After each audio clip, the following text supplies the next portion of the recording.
Battling the Monster of Liabilities. A financial horror story. The monster lived in the basement. Not the dusty, cobwebby kind you find in storybooks, but a different sort. This one didn't have claws or fangs. Not exactly. It had numbers. Rows and columns of them, scrawled on crisp white paper, glowing sickly yellow under the dim kitchen light. Dad called them liabilities. I was 10, but I knew.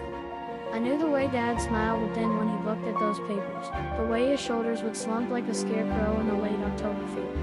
He'd talk about assets, the house with its peeling paint, the rusty pickup truck wheezing in the driveway, even his collection of old coins tucked away in a dusty box. He'd say they were our protectors, our shields against the thing. But I knew better. The monster wasn't interested in the house, not really.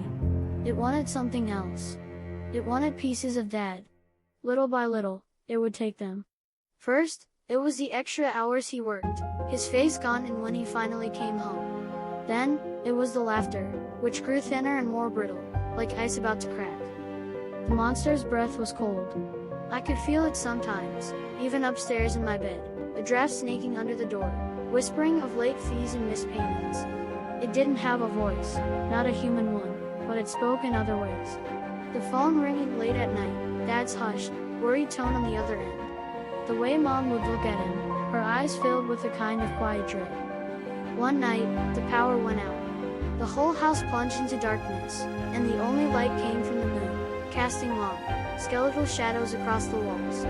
That's when I saw it. Not the monster itself, but its shadow. Long and distorted, stretching and reaching for Dad. He was sitting there, surrounded by the papers, his face illuminated by the moon's cold light.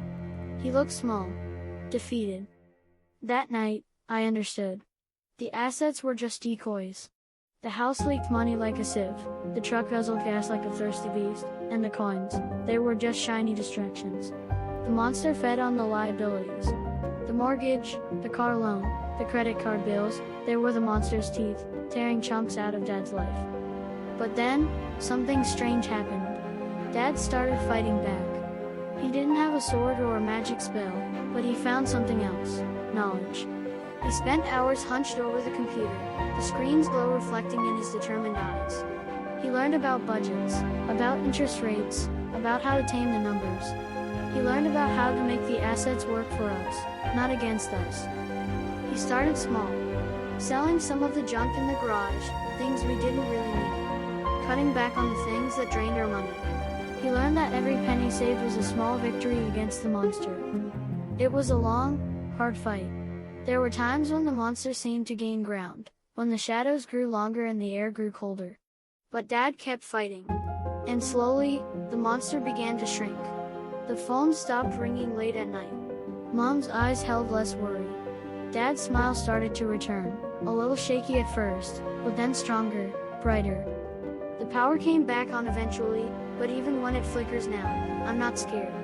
Because I know the truth.